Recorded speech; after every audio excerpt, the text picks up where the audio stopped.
The Office of the Director of National Intelligence is out with a brand new logo, and it's set the internet on fire. It's raising a lot of questions. I'm going to put the logo up here on the screen, and let's keep it up here. You keep coming back to it. Tell me, do you notice anything odd about this new logo? This is a government logo. Do you notice anything odd about it? Well, maybe you didn't know what it looked like before, but you might think something is notable here. Yeah, let's take a closer. Here's a closer view of what I want to point out, which is the UFO in the lower left-hand corner, right there. There you go. It's interesting about this UFO design. It's the exact design that Bob Lazar worked on at Area 51 at S4. In this, I think it's called the sports design UFO.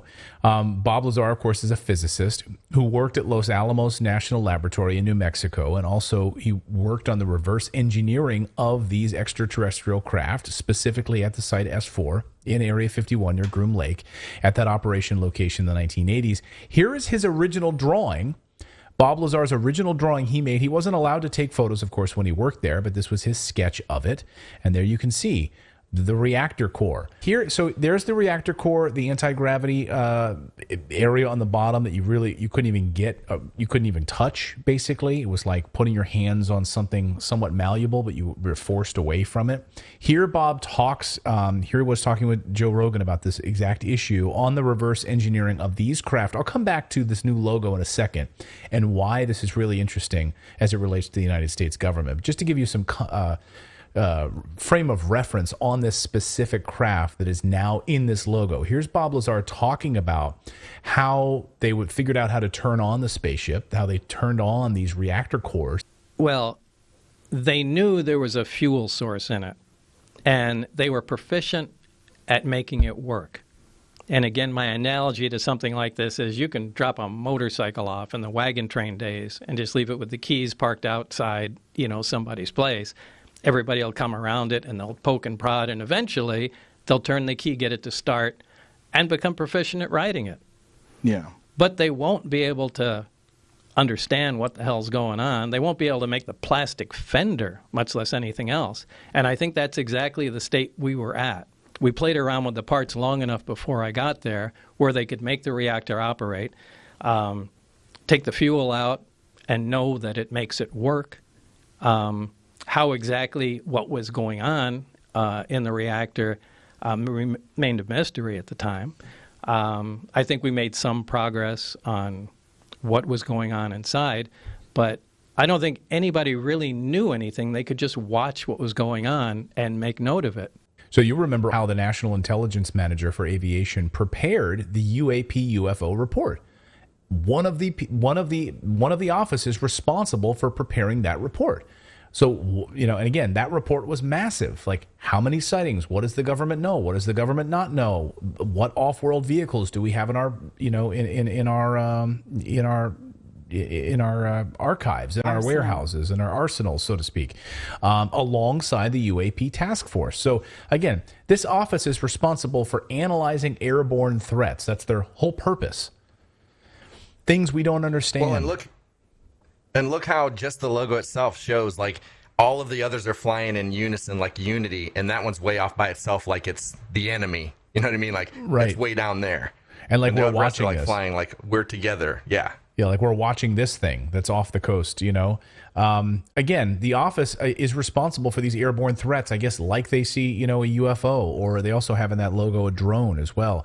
Things we don't understand or we have no idea how they operate. And you can see in the report, it was drafted by the Unidentified Aerial Task Force and the OD and the National Intelligence Director Manager for Aviation. This is the same office with this new UFO logo on it. Here it is in the report. It was drafted by the UTAP, UAP Task Force, and the ODNI, National Intelligence Manager for Aviation. This is from the report, the Congressional Intelligence Report on UFOs from this office.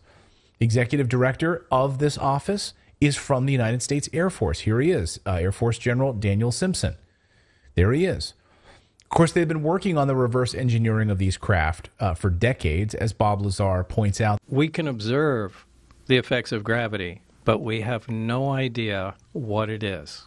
All we can do is observe it, and we can't make it. The only way you can make gravity is just put more mass together, and it's just a product of gravity. But if you can if you have a machine that makes gravity, you can pretty much do anything. You can affect time. You can have force fields. All that stuff that's in science fiction becomes reality if you have a machine that can make gravity. And what we worked on in the desert was a machine that makes gravity. Is that mind-blowing? Like, wake up, people. Like, literally, he was working on this, and others have come forward who were actively there working on these and reverse engineering of these craft. Like, read Philip Corso's books. Look at the documentation that exists on this. That ship has sailed. The United States government has acknowledged this now. Like, that's old news. That is old news. So the question then is this common shape that's in this new logo that the government sees when they have these encounters. Like, is this the most common shape? And so the documents from these UFO reports largely redacted, blacked out. We couldn't see them when we got our hands on them, right? So again, look, this is the common shapes part of that report. No, that tells us a lot. Can you see that? The only thing that's not blacked out is literally the sentence that says common shapes in the middle of the screen. I know it's kind of hard to see, but that's literally what it says. Common shapes is blacked out. We don't know what is this then? The one that you chose to put in your logo, are these the most common shapes? The ones that Bob Lazar worked on at Area 51? Now they're in your logo? Like, are you telling us something without telling us? Anyway, I know it's kind of fun to kind of play around with this idea. It's just a logo after all. Right, but they are actively responsible for identifying these aerial phenomenon.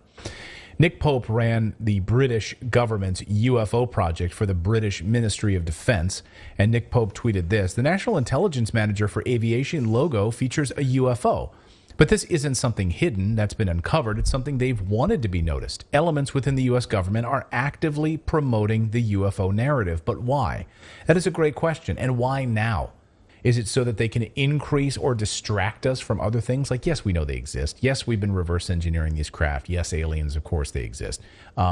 Is it now to bolster our defenses, spend more on a space force so that now we want to build a moon base against China?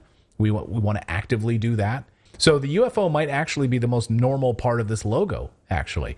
Of course, the U.S. government over the past few years has repeatedly acknowledged the existence of UFOs and UAPs.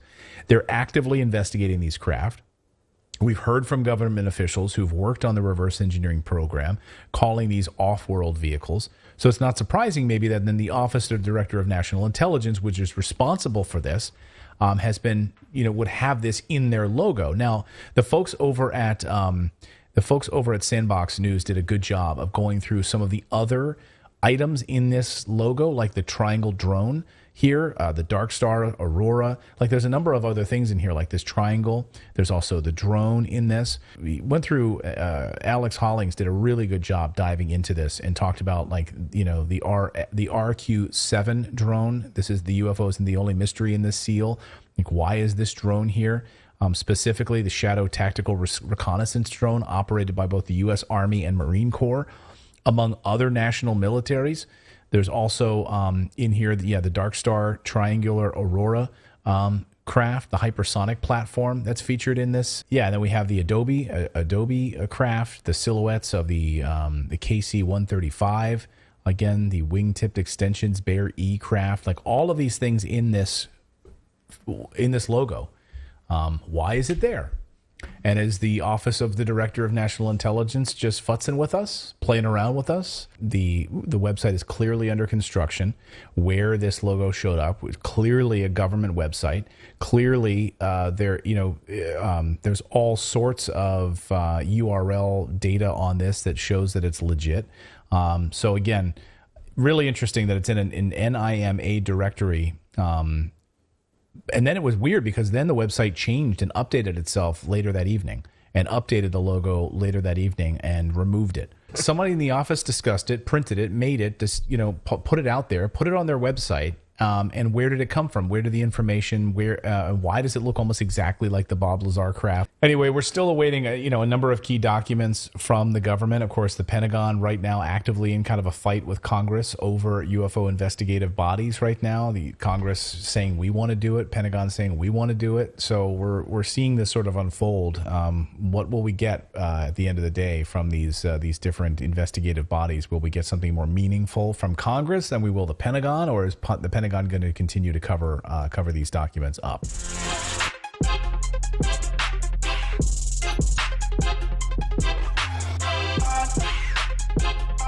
Yeah.